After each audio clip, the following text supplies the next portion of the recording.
Entrevistas que lo conectan al mundo. Así amaneció.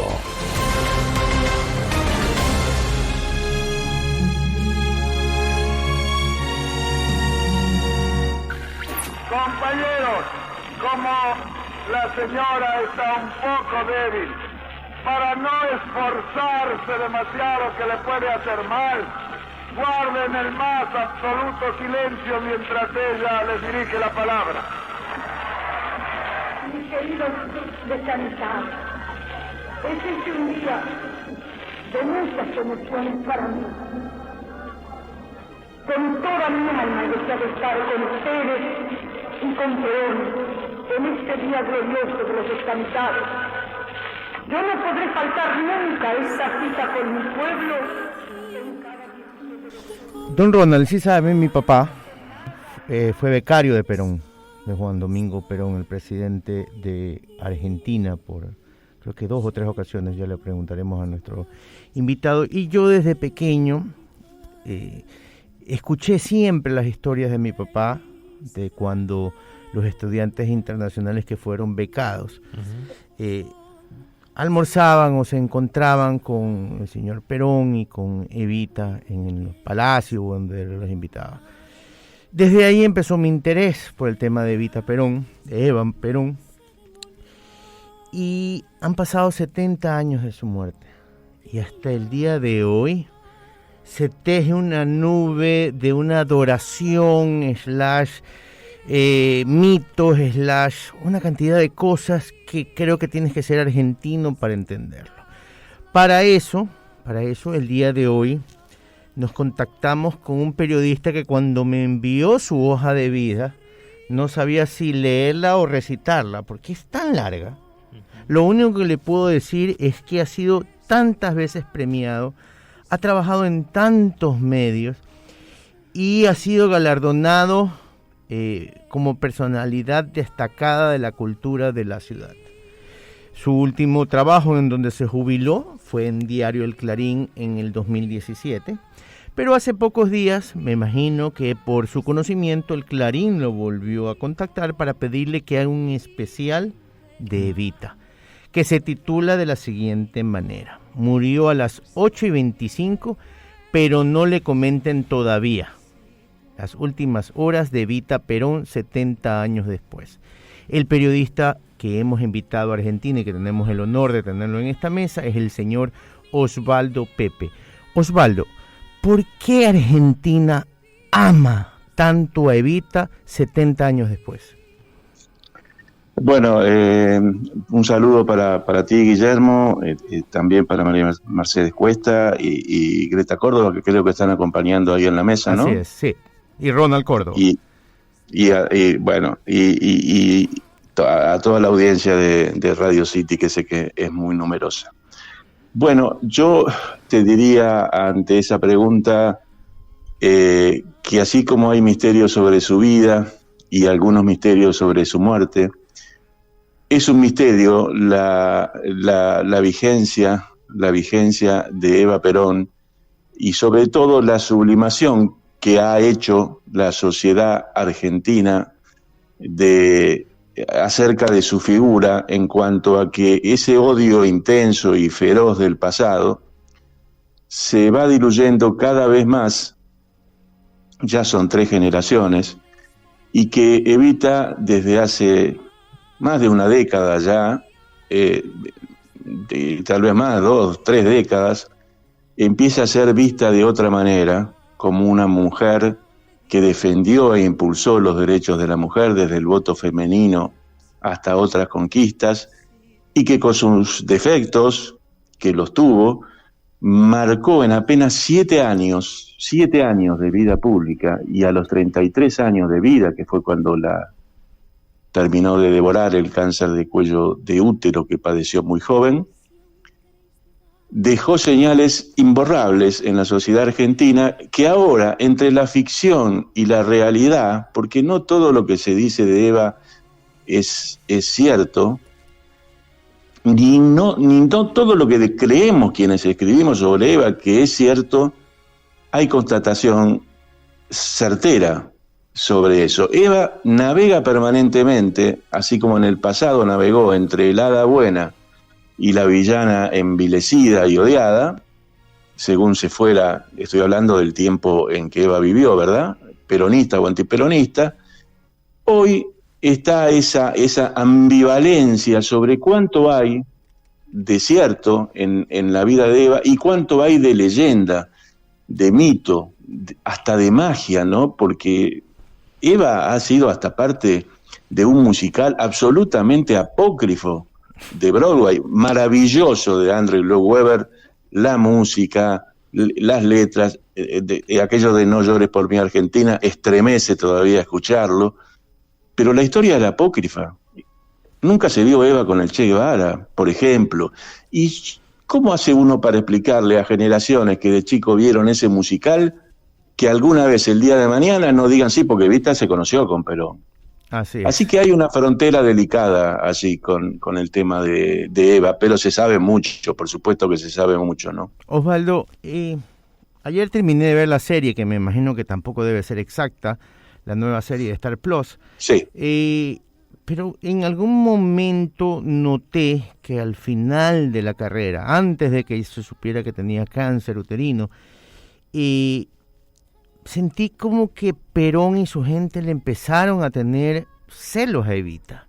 Como que se le desbordó esta figura femenina que no era típico de la época, que una mujer tuviera tanto poder y tanta fama política.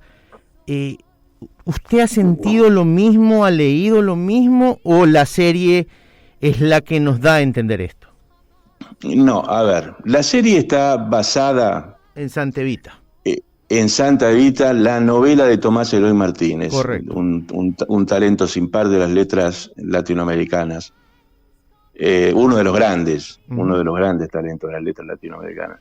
A tal punto que Gabo García Márquez, cuando lee el libro, dice, por fin la novela que yo siempre quiso leer, ¿no?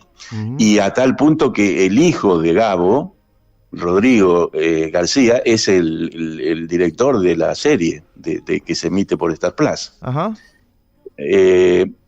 Con respecto a esa consulta, es una posibilidad, yo no la descarto. La novela, como dijo Tomás Eloy muchísimas veces, que hizo poner en la tapa de todas las ediciones, bien grande y lo más grande y visible posible, la palabra novela.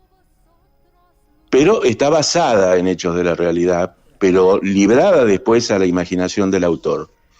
En este caso, ante tu pregunta, Guillermo, yo creo que él ha potenciado la imaginación, pero es una posibilidad que no se descarta. Más digo, antes de esta nota, en realidad, Clarín me convoca con frecuencia, y yo el año pasado, el 21, tengo acá el diario, cuando se cumplió un aniversario de lo que se conoce el renunciamiento de Evita, es decir, cuando renuncia a la vicepresidencia, hice una nota que se llama El renunciamiento de Evita, y pregunto, ¿no fue candidata por su cáncer, por los militares o por los celos de Perón?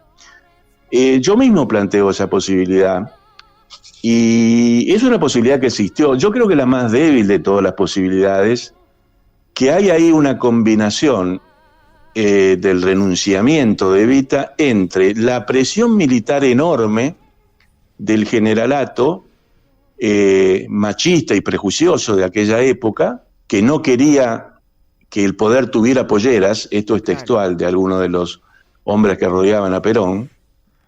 Es una combinación entre eso, el cáncer de Eva, un cáncer ya avanzado, que ella no sabía que lo tenía, el dato y los celos eventuales de Perón, pero esto es una especulación de la que no hay ninguna fuente que lo afirme con certeza, basado en un documento, basado en en el testimonio de alguien, de algún escritor, de algún historiador, de alguien del entorno, de alguien cercano. Evita amaba a Perón incondicionalmente. Que Perón pudo haberse sentido, sobre todo en el renunciamiento, un poco desplazado porque fue un acontecimiento único. Fue un diálogo a cielo abierto entre 1 millón y 2 millones de personas en las calles de Buenos Aires el 22 de agosto de 1951, en que se produjo un diálogo, pero un diálogo auténtico, Evita diciendo a la multitud, no me hagan hacer lo que no quiero hacer, y la gente contestándole, llorando y con pañuelos blancos agitándolo, no, ahora, queremos que te decidas ahora. Fue conmovedor. Esto está en la historia, está en todos lados, el diálogo está muy bien reproducido por varios escritores, Marisa Navarro, Carmen Lorca, y por en las obras completas de los discursos de Eva, está literal, yo lo recomiendo porque es un gran espectáculo de la política, el diálogo directo del pueblo, de una gran parte del pueblo argentino, y Evita, que hasta ese momento era la mujer de Perón que hacía una enorme tarea social, y que ese día sacó chapa, como decimos acá en Argentina, o patente, o lustre, de gran líder política. No descarto el tema de algún celo de Perón por esa cuestión, pero en el fondo Perón era muy pragmático y sabía que Evita le iba a sumar muchos votos, como efectivamente le sumó, porque Perón gana la primera elección con el 53% más o menos, lo estoy diciendo a vuelo de memoria, la primera elección de 1946, y la segunda, con la reforma de Eva del voto femenino, la gana por el 63% de los votos. Así que Evita no hacía más que sumarle votos a Perón. Creo que él se beneficiaba de esto. Más que celos, él sabía lo que significaba Eva Duarte en su vida. Osvaldo Pepe, periodista y licenciado en Ciencias Políticas de Argentina, está con nosotros en la mesa de Así Amaneció. Buenos días, Osvaldo. Te saluda María Mercedes Cuesta. Te voy a contar un poco rápidamente lo que significó Eva para mí en la historia. Mi madre es argentina, mi abuela materna ecuatoriana, que se enamoró de un joven descendiente de italiano en Buenos Aires, y yo conozco la historia de escuchar a mi abuela desde muy niña contar los discursos en los balcones, la gente agitando pañuelos, toda la obra que hizo en lo social Eva Duarte, y desde ahí me enamoré de este personaje histórico. Luego llegó a mi vida, justamente en esta búsqueda de saber quién era esta mujer, la novela Santa Evita, la leí. Y la primera vez que yo puse un pie en la ciudad de Buenos Aires, lo primero que hice fue bajarme del avión e ir al cementerio de la Recoleta a ver en dónde estaba enterrada esta mujer. Y tengo una foto incluso ahí. O sea, Eva... Esa es otra parada, te interrumpo un segundo. Sí. Que Evita esté en la Recoleta es otra de las tantas paradojas que rodearon su vida. Es como una incoherencia, ¿no? Incoherencias. Que ella en su vida fue una mujer un poco incoherente, porque hablaba de los descamisados, de todo lo que hacía, sin embargo, siempre vestía diseños de vestidos de diseñador, joyas opulentas, etcétera. Pero bueno, mi pregunta es, ¿crees tú que el mito de Eva Duarte superó al mito de Juan Domingo Perón? Y otra pregunta rápidamente, ¿por qué desapareció el cadáver de Evita tantos años? Porque estuvo desaparecido, no había un lugar donde llorarla. No, te voy a contestar. Yo creo que en cuanto a mito, en cuanto a la mitología y a la simbología política, Eva superó a Perón sin ninguna duda. En cuanto a pensamiento político, generador de política, no. El padre luminoso de las ideas del peronismo, les gusten a unos y a otros no, fue Juan Domingo Perón. El pensamiento fue Perón. Ese pensamiento no hubiese podido llevar a la acción tan eficazmente sin Eva Perón a su lado. Eva fue el alma, el corazón y la pasión del peronismo. Perón puso las ideas. Las ideas sin el corazón y la pasión no hubiesen llevado a Perón a donde lo llevaron. Y el corazón, las vísceras, la pasión de Eva hubiese sido mucho menos luminoso sin un Perón a su lado. Así que fueron una conjunción de poder perfecta. Esta es la respuesta a la del mito. ¿Por qué desapareció el cadáver de Perón? de Eva Perón, porque era un llamado a la insurrección peronista. La Revolución Libertadora no tuvo otro remedio que sacarse el cadáver del medio. Por suerte triunfó la facción más benevolente de aquellos dictadores sanguinarios, porque fusilaron, mataron sin ninguna piedad, antes de derrocar a Perón y después de derrocar a Perón.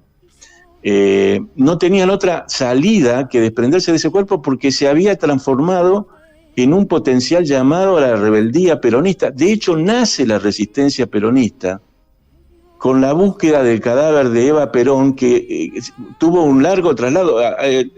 El cadáver estaba en el segundo piso de la CGT. Perón es derrocado entre el 16 es el conato más fuerte, y el 20, de septiembre de 1955, Perón se va del país. El cadáver permaneció allí en la CGT hasta el 22 o 23 de noviembre del 55. Pero ya la gente pasaba sigilosamente y dejaba en el anonimato una florcita, una vela, en testimonio de reconocimiento y de homenaje a Eva. Ese cadáver era una bomba de tiempo que le podía estallar a la dictadura y necesitaban sacárselo de encima. La Marina quería desde triturarlo, quemarlo, hasta arrojarlo al río con un peso de cemento que no lo hiciera volver nunca más. Y el presidente Aramburu, después ejecutado, años después, en 1970, por la organización Montoneros, que eran unos jóvenes que no venían del peronismo y que reivindicaron el peronismo, y que después Perón los echó de la Plaza de Mayo cuando Perón vuelve en su último regreso antes de morir. Esos jóvenes ejecutaron a Aramburu en 1970 en un golpe que fue de mucho impacto y dio origen a la guerrilla peronista. Hay que diferenciarla de la resistencia peronista, ¿no? La resistencia peronista fue en los años 50, después del derrocamiento de Perón, y un Montonero surge en 1970. Osvaldo, te agradecemos muchísimo. Como sabes, el tiempo en radio es oro. Nos encantaría quedarnos horas de horas contigo, porque la verdad es que el tema es demasiado interesante. Y tal vez te podemos comprometer para una segunda parte de esta conversación, porque hay que saber cómo se recuperó el cadáver y una cantidad de cosas. Ya lo hablaremos por interno para ver qué fecha nos podrías dar otra vez el honor de tenerte en mesa. Osvaldo Pepe, periodista y licenciado de Ciencias Políticas Argentinas. El tema tan interesante que está otra vez en boga después de 70 años, Eva Perón y todos los mitos de su muerte. La fe que queráis con